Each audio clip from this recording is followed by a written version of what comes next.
जय मसीह सम्पूर्ण मण्डली परिवारहरूमा आउँदै गरेको हाम्रो क्रिसमसको उपलक्ष्यमा सबैलाई हार्दिक मङ्गलमय शुभकामना। परमेश्वरले सबैको आशिष दिनुभएको होस्, कल्याण गर्नुभएको होस्, सबै घटी कर्मीमा प्रशस्त मात्रामा आशिषहरू दिनुभएको होस्।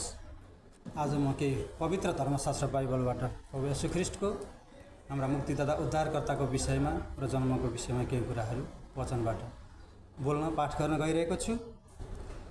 पवित्र धर्मशास्त्र बाइबल प्रेरित 4:12 लेखिएको छ, अरू कसैमा मुक्ति छैन, किनकि हामीले मुक्ति पाउनलाई स्वर्गमुनि मानिसहरूमा अर्को कुनै नाउँ दिएको छैन। आमेन, हलेलुया। त्यो एकमात्र नाउँ प्रभु येशू मसीह जिसस क्राइस्ट हुनुहुन्छ, जो हाम्रा पाप अपराधहरूका लागि मारिनुभयो, गाडिनुभयो र तेस्रो दिनमा परमेश्वरको पवित्र आत्माको शक्तिद्वारा पुनरुत्थान भएर जीवित पारिनुभयो।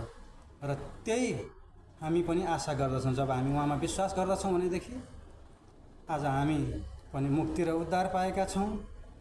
उहाँमा विश्वास गरेर हामी के त अन्धकारहरूबाट ज्योतिमा आएका छौँ। उहाँले भन्नुभएको छ, म संसारको ज्योति हुँ, मलाई पछ्याउने अँध्यारोमा हिँडडुल गर्ने छैनन्, उनीहरूले जीवनको ज्योति पाउनेछन्। आमेन, हालेलुया। अनि यूहन्ना 3:16 परमेश्वरले संसारलाई यस्तो प्रेम गर्नुभयो कि उहाँले आफ्नो एकमात्र पुत्र दिनुभयो कि ताकि उहाँमाथि विश्वास गर्ने कोही पनि नाश नहोस्, तर त्यसले अनन्त जीवन पाओस्। आज येशू ख्रीष्टमा हामीले विश्वास गरेका छौँ, अनन्त जीवन पाएका छौँ। आज हामी परमेश्वरका सन्तान कहलिएका छौँ।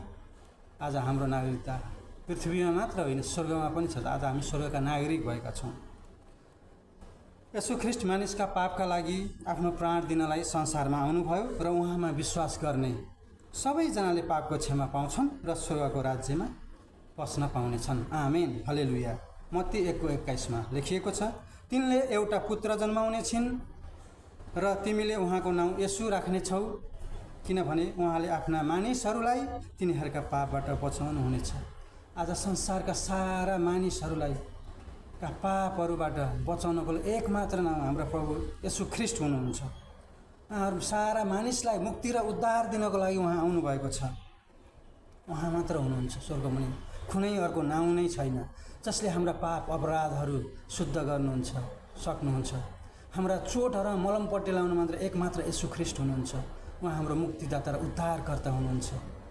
आज हामीलाई उहाँमा विश्वासद्वारा हामीले स्वर्गमा नागरिक हुने, स्वर्गका राज्यका हकदार भएका छौँ।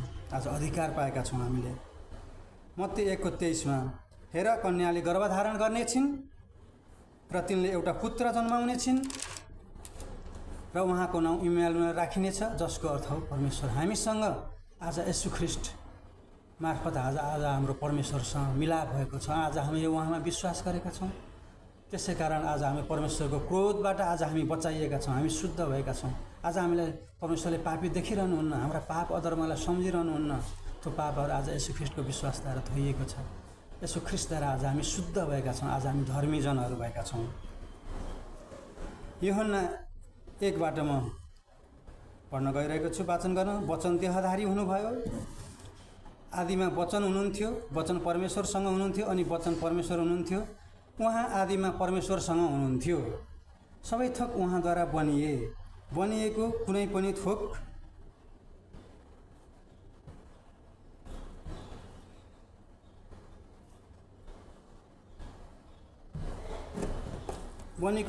थोक उहाँ बिना बनिएन। उहाँमा जीवन थियो र त्यो जीवन मानिसहरूको ज्योति थियो। त्यो ज्योति अन्धकारमा चम्कन्छ र अन्धकार त्यसमाथि विजयी भएको छैन। परमेश्वरबाट पठाइएका एकजना मानिस थिए जसको नाउँ यूहन्ना थियो। उनीद्वारा सबैले विश्वास गरून् भनेर त्यस ज्योतिको गवाही दिन उनी साक्षी भई आए।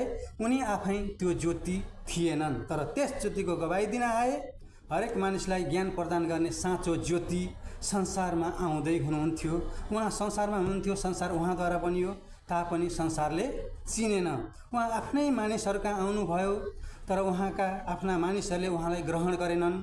तर जतिले उहाँलाई ग्रहण गरेर उहाँको नाउँमाथि विश्वास गरे र उहाँले तिनीहरूलाई परमेश्वरका सन्तान हुने अधिकार दिनुभयो। तिनीहरू रगतद्वारा, शारीरिक इच्छाद्वारा, कुनै मान्छेको इच्छाद्वारा होइन, तर परमेश्वरबाट जन्मिएका हुन्छन्।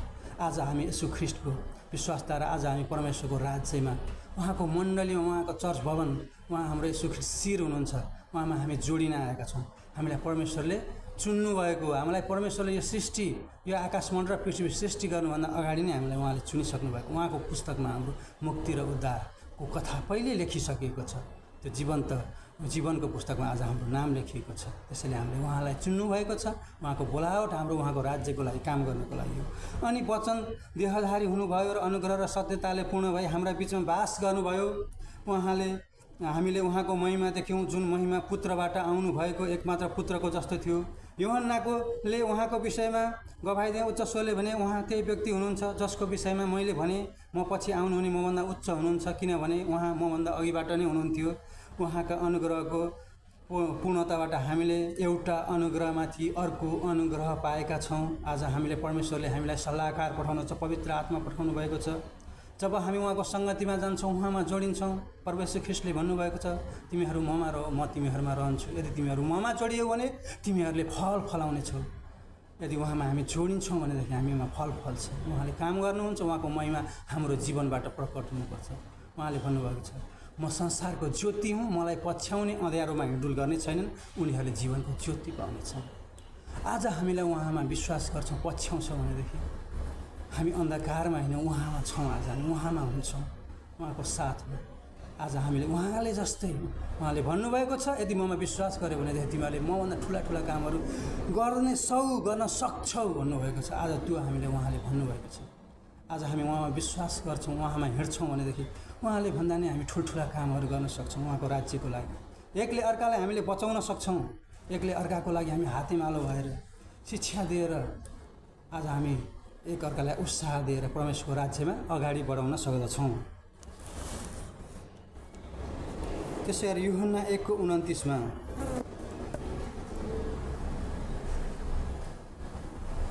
भोलिपल्ट उनले यसुलाई आफूतिर आइरहनु भएको देखेर भने, हेर, संसारको पाप उठाइ लैजाने परमेश्वरका सुना साँडे बलिहरूको बोका अथवा रगतहरूद्वारा मानिसको पाप के त शुद्ध हुँदैन।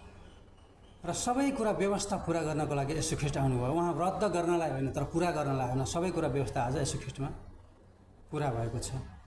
उहाँले सारा संसारको पाप उठाइ लैजानु भएको छ। आज हामीहरूका पाप, अधर्म, अन्धकार, टुटेफुटेका सबै कुराहरू उहाँले कल्भरी क्रुसको त्यो किल्लाहरूद्वारा हाम्रा तमसुकहरू, शैतानले लगाएका दोषहरू आज हाम्रो मेटिसकेको छ। उहाँले हामीलाई उहाँको कल्भरी क्रुसको अनमोल रगतद्वारा किनिसक्नु भएको छ। हामीहरू अमूल्य रगतद्वारा किनिएका हौँ, अनमोल। आज उहाँको रगतद्वारा हामी शुद्ध पारिएका छौँ। आज हामी बचाइएका छौँ। आज हामी स्वर्गका नागरिकहरू भएका छौँ। त्यसै गरी लुका 2:8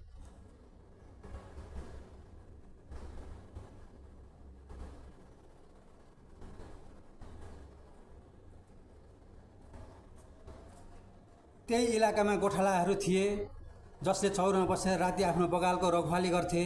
प्रभुका एकजना स्वर्गदूत तिनीहरूका देखा परे र प्रभुको तेज तिनीहरूका वरिपरि चम्क्यो र अनि तिनीहरू साह्रै डराए। तब स्वर्गदूतले तिनीहरूलाई भने, नडराओ, किनभने हेर, म तिमीहरूलाई बडो आनन्दको सुसमाचार सुनाउँछु जो सब मानिसहरूका निम्ति हुनेछ। आज दाउदको सहरमा तिमीहरूको निम्ति एकजना मुक्तिदाताको जन्म भएको छ, जो ख्रीष्ट प्रभु हुनुहुन्छ।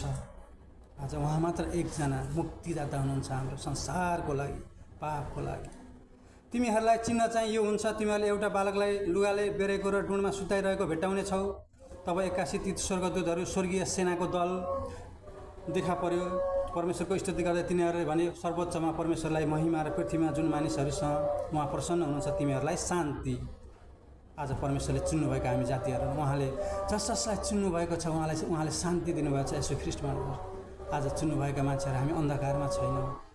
आज पीर, चिन्ता, निराशाहरूलाईमा हामी नअल्झ्यौँ। त्यो पीर, चिन्ता, निराशा हाम्रा सबै कुराहरू उहाँमा सुम्पिदिउँ, ख्रीष्ट यसुमा सुम्पिदिउँ, परमेश्वरमा जाहेर गरौँ र उहाँ हामी प्रार्थना गर्छौँ, उहाँमा जाहेर गर्छौँ भने हाम्रा सबै योजनाहरू, तिमी कुराहरू उहाँमा समर्पण गर्छौँ भनेदेखि सबै कुरो उहाँले गरिदिनु हुनेछ भन्नुभएको छ। आज हामी उहाँमा जान्छौँ, उहाँमा जोडिन्छौँ, उहाँमा प्रार्थना गरेर माग्छौँ भनेदेखि सबै कुरो हाम्रो लागि हुन्छ। उहाँ नै मुक्तिदाता, हाम्रा प्रभु, परमप्रभु गोठाला हुनुहुन्छ। परमप्रभुहरूको आशा गर्नेहरूको बल फेरि नयाँ हुनेछ। आज हामी उहाँमा आशा भरोसा गर्छौँ भनेदेखि हाम्रो बल फेरि नयाँ हुन्छ। हाम्रा बिग्रिएका कुरा, भत्किएका कुरा, सबै टुटेफटेका कुराहरू सबै फेरि पुनर्निर्माण हुन्छ। फेरि उहाँले सबै कुरा फर्काइदिनुहुन्छ। आज हामी उहाँमा हिँड्छौँ भनेका हुन्छ। नडराऊ, निरुत्साहित नहो, म तिमीहरूलाई मेरो धार्मिकको दाहिने हातले सम्हाल्ने